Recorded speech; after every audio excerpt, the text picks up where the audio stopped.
कल हम लोगों ने भर्तृहरि के नीति शतक के 1 से 14 श्लोकों को देखा था। आज हम लोग उसके आगे के श्लोकों को अर्थ सहित देखते हैं। और कल शुरुआत में हमने एक चीज़ आप लोगों को नहीं बताया कि जो नीति शतक है भर्तृहरि के 100 श्लोकों को विद्वानों ने 10 भागों में विभाजित किया है। पहला श्लोक तो इसमें जो है वो मंगलाचरण है और उसमें ब्रह्म की स्तुति की गई है।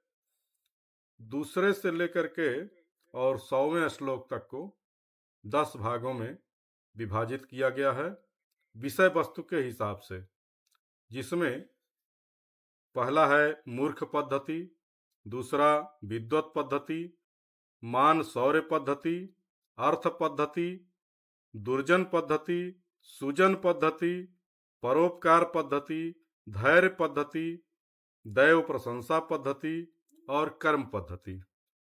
इस प्रकार से सभी श्लोकों को कुल 10 भागों में विभाजित किया गया है। तो 14 श्लोक जो हमने कल व्याख्या या अर्थ बताया था वे सभी मूर्ख पद्धति के हैं। इसके बाद के जो श्लोक हैं वे विद्वत पद्धति से संबंधित हैं। तो चलिए आगे चलते हैं।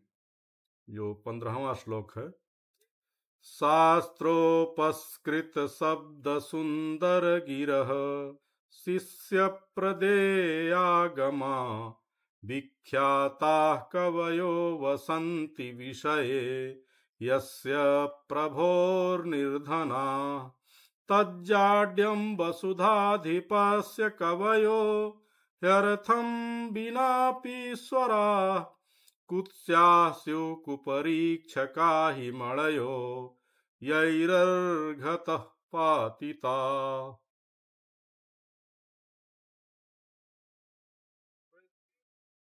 तो इसका भाव यह है कि जो शास्त्रों से भूषित हैं, शब्दों से मनोहर वचनों वाले तथा शिष्यों को देने वाले योग्य विद्या वाले प्रसिद्ध कवि या विद्वान हैं और वे किसी राज्य में किसी राजा के छत्र छाया में निर्धन होकर के रहते हैं, तो यह उस राजा की, उस शासन की मूर्खता है।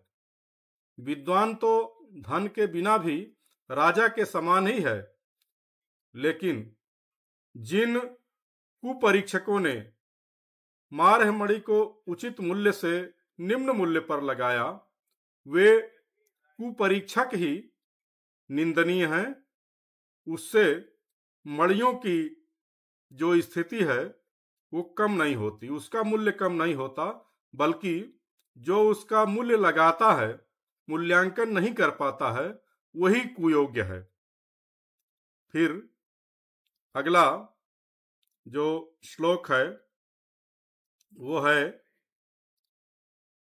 हर्तुर्याति न गोचरम किमपि सम पुण्याति यत् सर्वदा ह्यर्थिभ्यः प्रतिपाद्यमान मनीषं प्राप्नोति विद्धिं पराम कल्पात्वेष्यति न प्रयाति निधनं विद्याख्यमन्तर्धनं येषां तान् प्रतिमानुमुज्य नृपा कस्तैः सह स्पर्धते।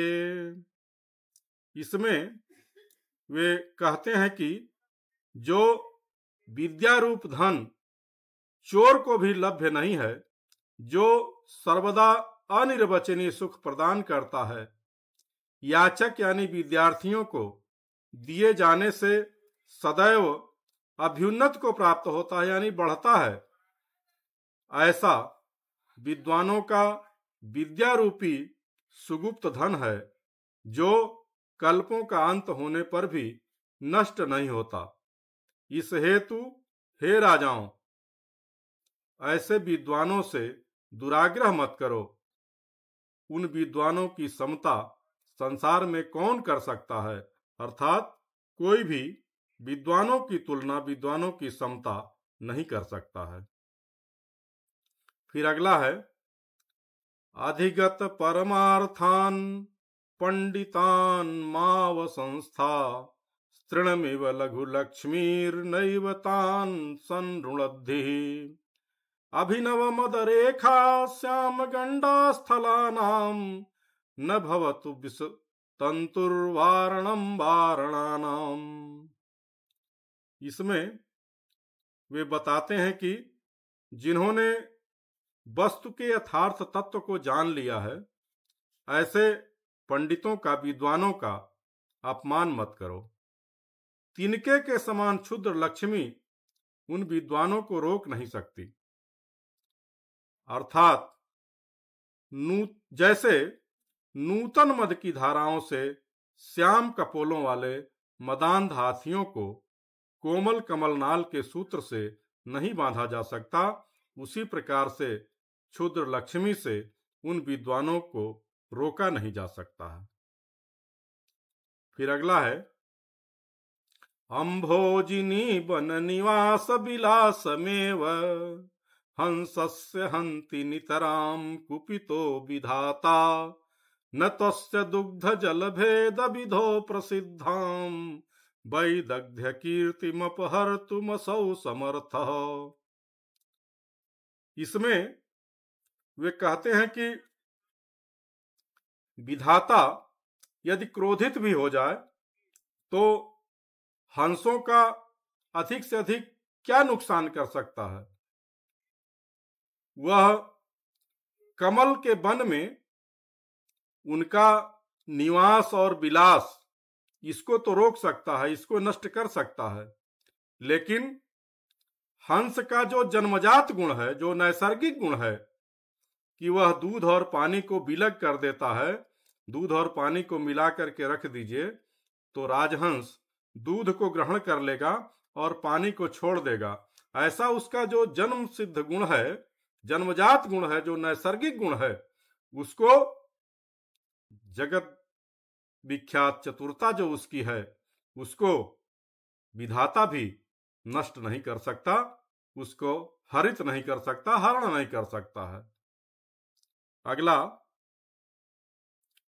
है, केयूराणि न भूषयन्ति पुरुषं हारा न चंद्रोज्ज्वला न स्नानं न विलेपनं न कुसुमं नालंकृता मूर्धजा वाणेक्या समलंकरोति पुरुषं या संस्कृता धार्यते क्षीयन्ते खलु भूषणानि सततं वाग्भूषणं भूषणम्।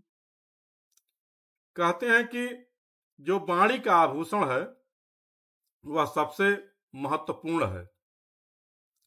मनुष्य जो बाह्य आभूषण है उसको धारण करता है, लेकिन वो जो बाह्य आभूषण है, जैसे चंद्रहार है, स्नान है, चंदनों का लेपन है, पुष्पों से अलंकरण है, बालों का अलंकरण है, ये सब तो बाह्य अलंकार हैं, लेकिन एकमात्र संस्कारित वाणी ही जो धारण करता है वह मनुष्य को सबसे अधिक अलंकृत करती है, क्योंकि काल के प्रवाह में निश्चित रूप से अन्य सभी बाह्य आभूषण तो नष्ट हो जाते हैं, लेकिन वाणी का आभूषण सदैव बना रहता है।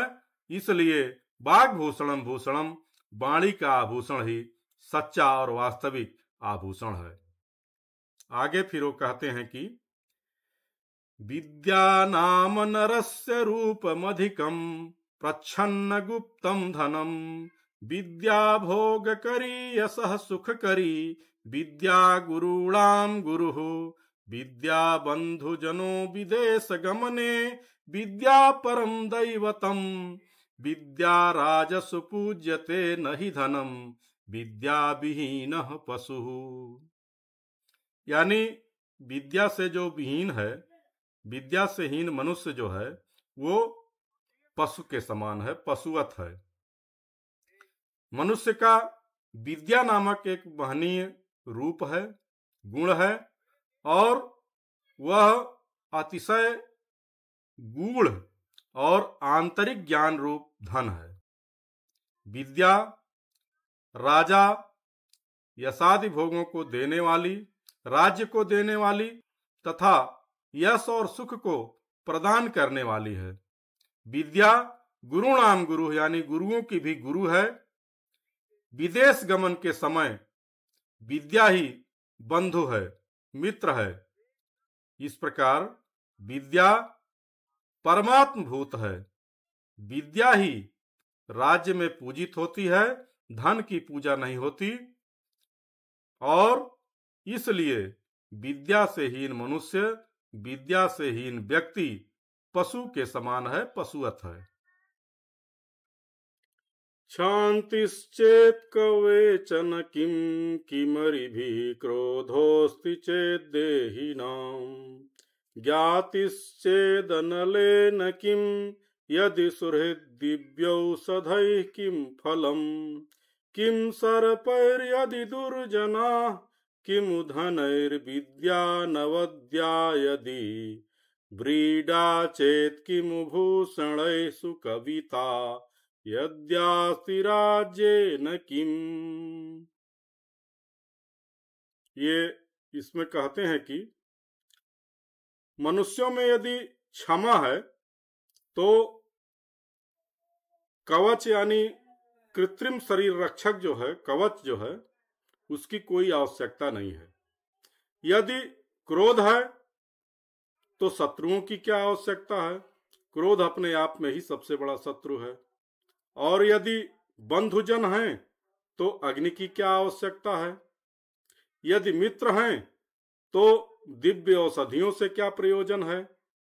यदि दुर्जन हैं तो सर्पों की क्या जरूरत है? दुर्जन ही काफी हैं। यदि निर्दोष विद्या है तो धन से क्या प्रयोजन है? यदि लज्जा है तो आभूषणों की क्या आवश्यकता है? और यदि उत्तम काव्य निर्माण की शक्ति है तो राज्य का क्या प्रयोजन है? ये इसका भाव है। अगला फिर देखते हैं।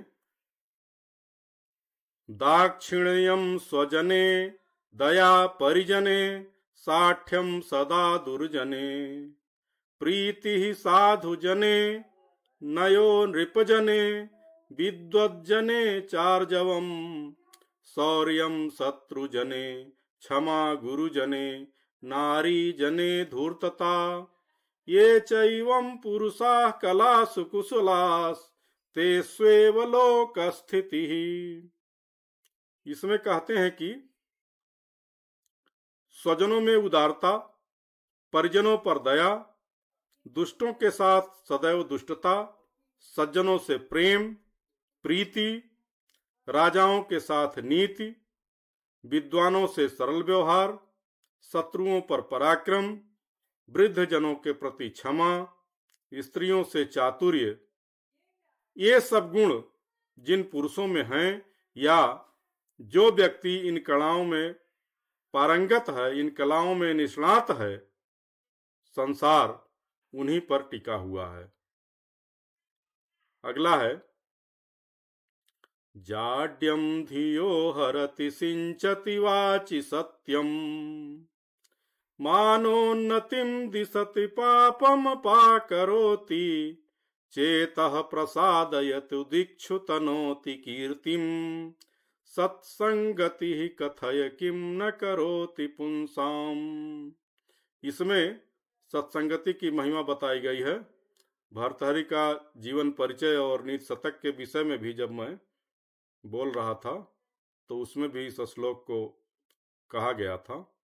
इसमें कहते हैं कि सत्संगति की महिमा बताते हुए कहते हैं कि सत्संगति मनुष्यों को कौन सा उत्तम फल नहीं प्रदान कर सकती है, अर्थात सब कुछ प्रदान कर सकती है। सत्संगति बुद्धि की जड़ता को अथवा मंदता को दूर करती है, वाणी में सत्य की वर्षा करती है, मान प्रतिष्ठा की वृद्धि करती है, पापों से दूर करती है या पाप को निवृत्त करती है, चित्त को प्रसन्न करती है और दिशाओं में कीर्ति को फैलाती है। इस प्रकार सत्संगति सब कुछ देने में समर्थ है। अगला है फिर, जयंति ते सुकृतिनो रस सिद्धा कवीश्वरा नास्ति येषां यशः काये जरा मरणजम भयम। कहते हैं कि जिनके यश रूपी शरीर को जरा मरणजम भयम यानी वृद्धावस्था और मृत्यु का भय नहीं है, उन पुण्यात्माओं तथा रस निरूपण में सिद्धस्त महाकवियों की जय हो, जय हो। अगला है, सूनु सच्चरितः सती प्रियतमा स्वामी प्रसादोन्मुखः स्निग्धं मित्रमवञ्चकः परिजनो निष्क्लेशशेषं मनः आकारो रुचिरः स्थिरश्च विभवो विद्यावदातं मुखं तुष्टैविष्टत्वहारिणीष्टदहरो संप्राप्यते देहिना। यानी संसार के स्वामी, जगत के स्वामी, इष्ट वस्तुओं को देने वाले श्री हरि के संतुष्ट होने पर मनुष्य को सदाचारी पुत्र, पतिव्रता स्त्री, प्रसन्न स्वामी, स्नेही मित्र, शुभेच्छु परिजन, क्लेश रहित मन और सुंदर आकृति, अस्थाई संपत्ति और विद्या के कारण प्राजल्य मुख प्राप्त होता है। जिसके ऊपर साक्षात श्री हरि नारायण प्रसन्न होते हैं उसको ये सब चीजें प्राप्त होती हैं।